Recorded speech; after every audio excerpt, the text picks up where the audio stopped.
15 ඔක්කොම එක්වි ගණන් කරමු අපු රිලව් ගණන් කරමු අපි රිලව්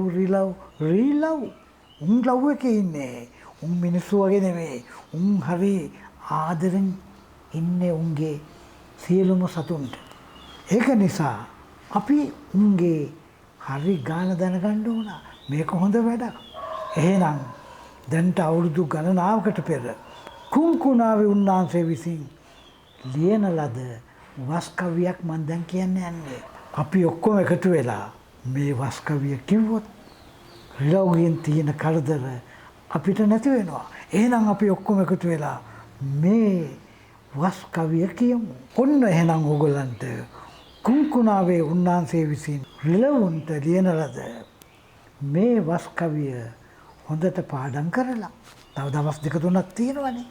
අන්න එදාට මේ ඔක්කොම ඒ රිලව් ඉන්න තැනට ගිහිල්ලා මේ කවිය හයියෙන් කියන්න ඕන. මේක රිලවුන්ටම ලිව්ව වස් කවියක් කුංකුණාවේ උන්වහන්සේ. පහත රැවෙන්ට එන රිලවුන් ගොල්ල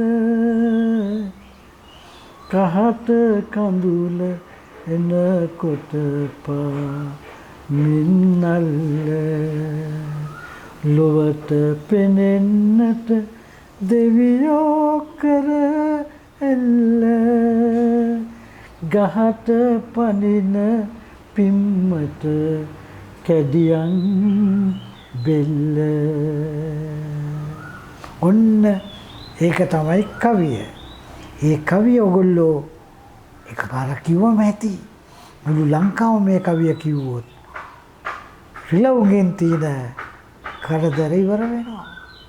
එහෙනම් හොඳට එදාට ඒ කියන්නේ 15 වෙනිදාට මේ මාසේ සියලු දෙනාම මේ වස් කවිය කියමු.